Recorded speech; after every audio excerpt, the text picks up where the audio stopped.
All right, jump on in. Welcome to the deep dive. Today, we're pulling from a specific but really valuable source, revision notes, the kind you might be looking at if you're prepping for something like the MSRA exam. Yeah, that's right. We're basically cracking open this material, looking for those, high-yield nuggets, the stuff you really need to know cold. Our plan is to distill it down, make it clear, memorable, and hopefully a bit more engaging than just reading notes. Absolutely. And the topic we're tackling today is ovarian hyperstimulation syndrome, or OHSS. It's a condition you'll see mainly in fertility treatment settings, especially IVF. It's one of those things where understanding the details is, well, pretty critical. It impacts more than just the ovaries. Precisely. It can start off looking quite mild, maybe just some bloating, but it really has the potential to become serious, even life-threatening. So getting a solid grip on the basics, the red flags, the management, it's essential. Okay, so let's dive right in. Based on these notes, what's the fundamental definition? What actually is ovarian hyperstimulation syndrome? So at its core, OHSS is what we call an iatrogenic condition. Basically, it's caused by medical treatment. It's an excessive, sort of abnormal response by the ovaries to the fertility drugs used in treatments like IVF. Okay, an excessive response. Yep. Got it. And what does that look like physically? What are the key features you'd see? Well, the main things highlighted in the source are, one, the ovaries get really enlarged, markedly enlarged. And two, there's this pathological increase in vascular permeability. Vascular permeability, so the blood vessels become leaky. Exactly. That leakiness lets fluid shift out of the bloodstream and into other places, like body cavities. Most often it's the abdomen, causing ascites, but you can also get it in the chest, pleural effusions, or even around the heart. Ah, okay, so it's not just about the ovaries being big, it's that the leaky vessels cause fluid to build up where it shouldn't. That fluid seems like the real driver of the problems beyond the ovaries themselves. That's a great way to put it. The overstimulated ovary is the trigger, but the consequences become systemic because of that leaky plumbing, that increased vascular permeability. Right. Now, the notes are clear this isn't, a single entity. There's a classification system based on severity. Can you walk us through that? Yeah, definitely. Understanding the severity is absolutely key for managing it. It's usually broken down into mild, moderate, severe, and critical. Okay. So mild OHSS, Mm-hmm. you're looking at things like abdominal bloating, maybe some mild discomfort or pain, perhaps a bit of nausea. On ultrasound, the ovaries are bigger than normal, but typically less than 8 centimeters across. Less than 8 centimeters for mild. Okay. What about moderate? Moderate steps things up. The abdominal pain is more significant. You start seeing actual noticeable ascites, that fluid buildup in the belly. Nausea and vomiting are more common too. And the ovaries, they're usually between 8 and 12 centimeters. Okay, so 8 to 12 centimeters for moderate, plus definite fluid and more pain. That feels like a clear step up. It is. Then you get to severe OHSS. And this is where it gets really systemically concerning. Yeah. You'll often see clinical ascites. Sometimes it's quite tense, big abdominal distension. Plus, signs like oliguria, that's reduced urine output, and maybe shortness of breath because of pleural effusions, the fluid around the lungs. Right. And the blood tests start changing too. You see hemoconcentration, the blood gets thicker because the fluid part is leaked out, so the hematocrit goes up. Yeah. And hyperproteinemia, low protein levels. The ovaries are usually massive at this point, over 12 centimeters. Wow. Okay, over 12 centimeters, kidney struggling, breathing affected, blood getting thick. That's a serious situation. Absolutely. And then there's one more level, critical OHSS. This is the most life-threatening end of the spectrum. Think tense ascites making breathing difficult, really extreme hemoconcentration, hematocrit, often over 55%, a very high white blood cell count, maybe over 25. And crucially, major complications like thromboembolism, dangerous blood clots, ARDS, acute respiratory distress syndrome, kidney failure, that kind of thing. Okay, that's intense. So for revision, nailing those key features seems vital. Mild bloating, 8 centimeters.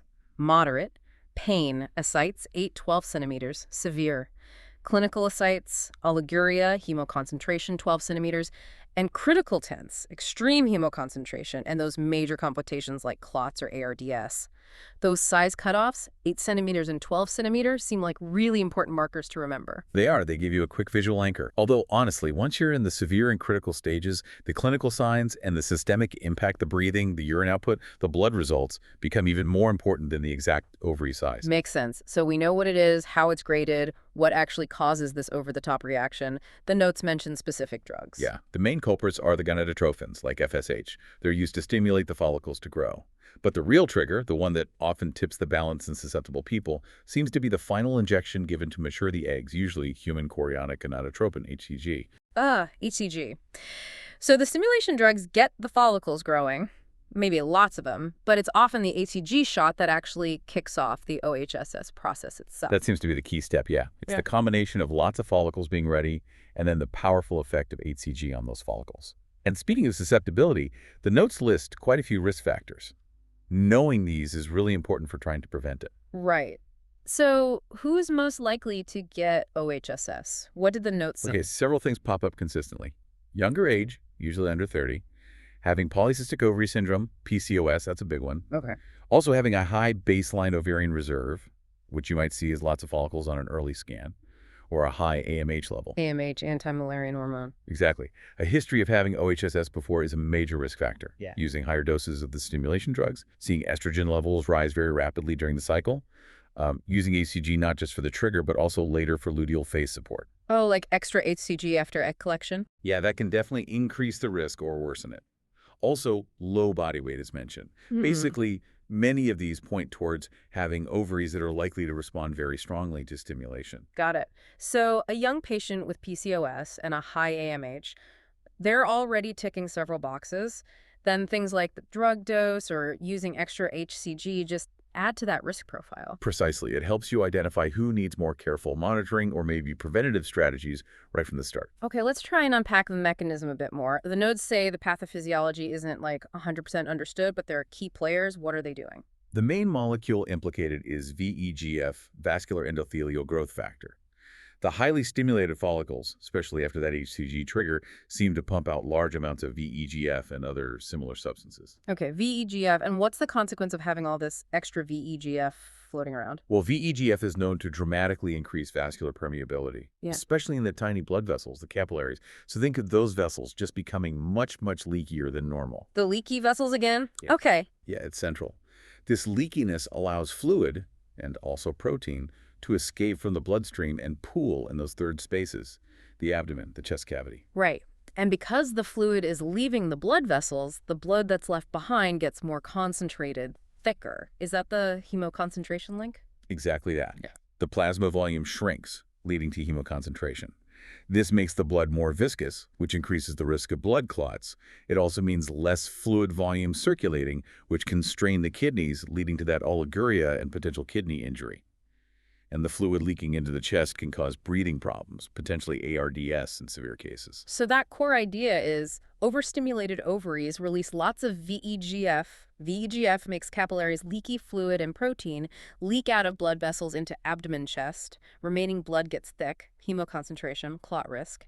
And circulating volume drops, kidney risk, while fluid builds up elsewhere, ascites, effusions, breathing problems. That leaky vessel concept really ties it all together. It really does. It explains how an ovarian issue becomes a systemic problem. Now, thinking about symptoms like abdominal pain, bloating, fluid, these aren't totally unique to OHSS, are they?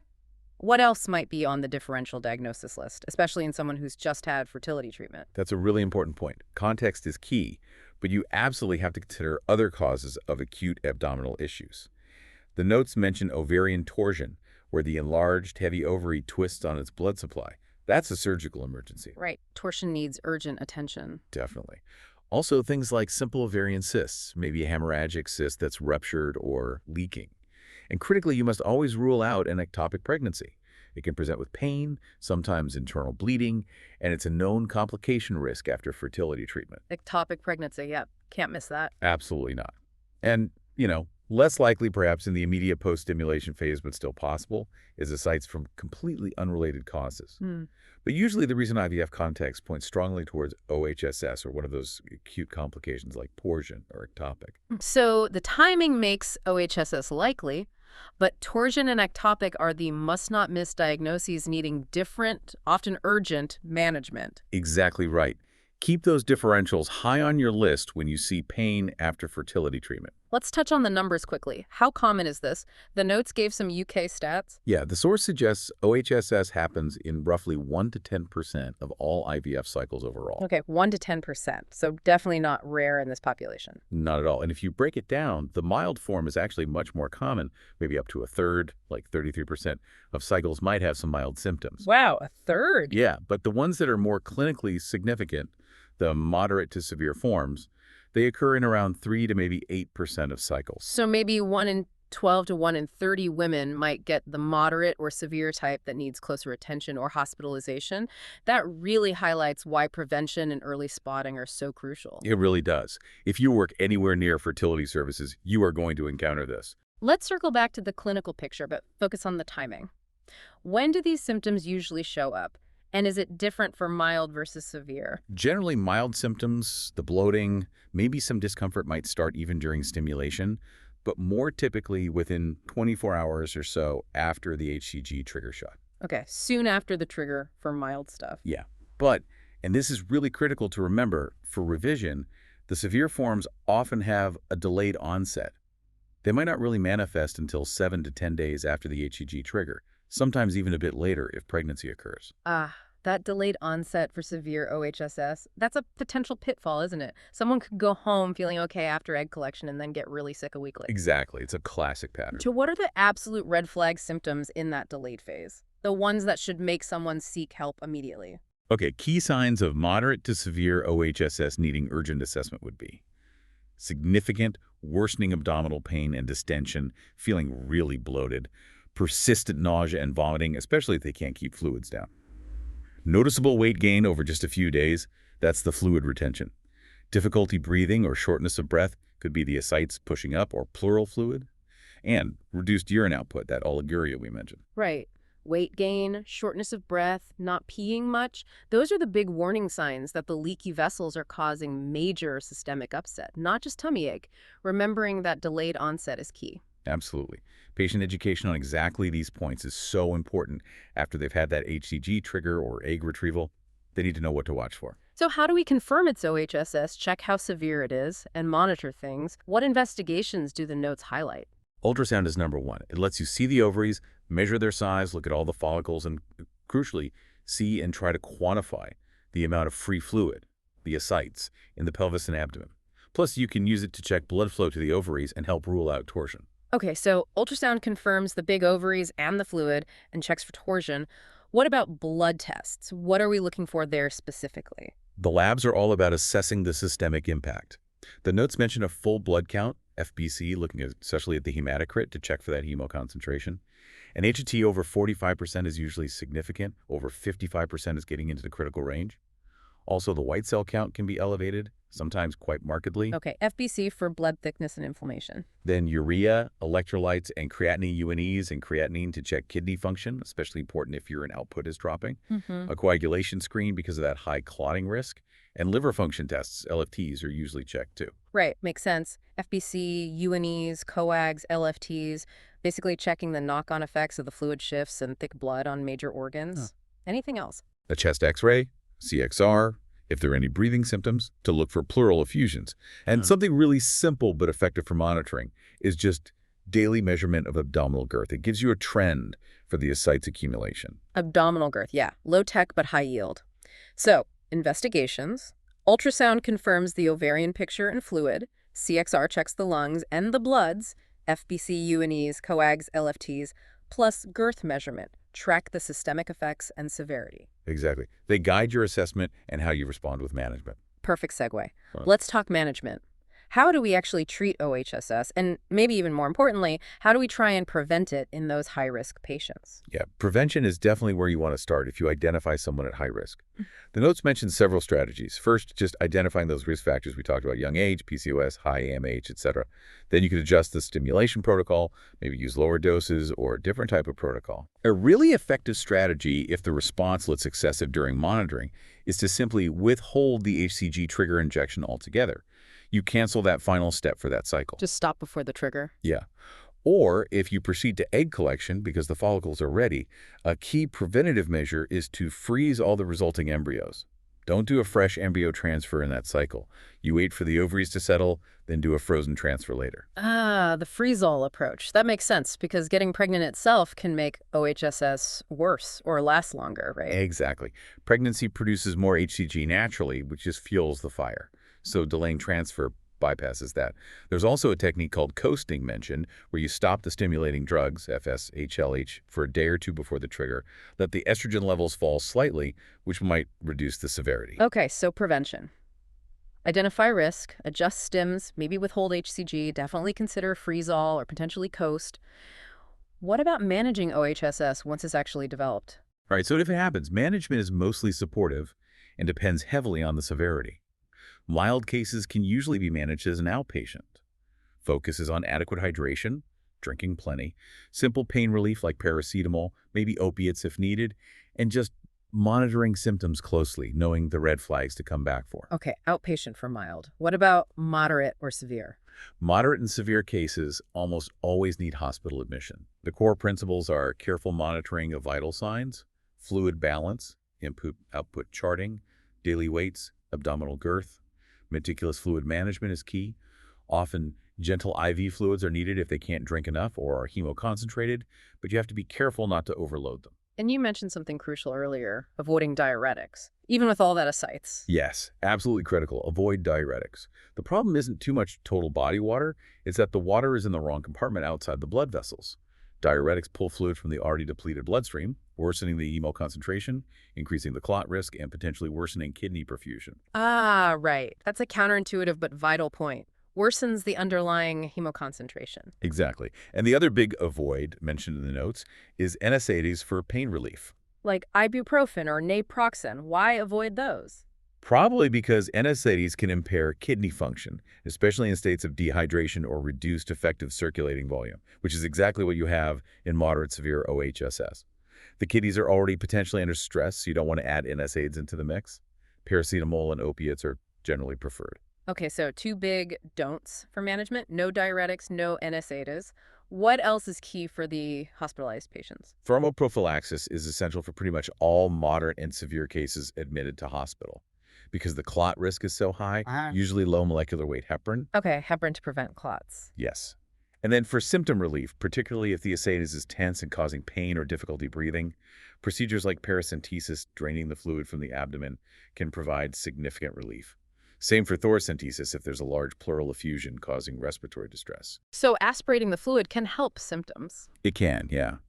And obviously, the severe and critical cases need very close monitoring, possibly in an HDU or ICU setting, focusing on respiratory support if needed, managing kidney function, watching for, and treating complications aggressively. Right. So the management ladder, supportive outpatient for mild, hospital for moderate severe with IV fluids carefully, thromboprophylaxis, avoiding NSAIDs diuretics, and interventions like aspiration or ICU for the really severe end. That sums up the main principles pretty well. It's about support, monitoring, preventing complications, and targeted intervention when necessary. Okay, last couple of points. What's the usual outcome? The prognosis. And what are the most serious complications we need to remember? The good news generally is that most cases resolve. Mild OHSS usually settles down within a week or two with just conservative measures. Even moderate and severe cases typically resolve completely over time, although it takes longer and requires that more intensive management. Pregnancy can prolong the course, but it still usually resolves. That's reassuring to hear that resolution is the norm. But the complications, what are the really bad things that can happen? Yeah, despite the good overall prognosis, the potential complications in severe critical OHSS are serious. The notes highlight thromboembolism blood clots, like DVT or pulmonary embolism. That's probably the biggest cause of significant morbidity and rarely mortality. Clots are a major risk then. Huge risk. Also, acute respiratory distress syndrome, ARDS, severe lung injury from fluid leak, acute kidney injury, AKI, requiring support, ovarian torsion, because the ovaries are so large and heavy, and then very rarely you can get catastrophic events like stroke or even death. Okay, so clots, ARDS, kidney failure, ovarian torsion, these are the big life-threatening complications that drive the need for such careful monitoring and management in the severe cases. Absolutely. They underscore why OHSS, although starting from fertility treatment, has to be recognized and managed as a potentially serious medical condition. Right. So we've really unpacked OHSS from these revision notes. We've defined it, looked at the severity scale, the causes and risks, the leaky vessel pathophysiology, what else it might mimic, how common it is, the symptoms and that crucial delayed onset for severe cases, the key investigations, the management do's and don'ts, prevention strategies, and finally the outcomes and those scary complications.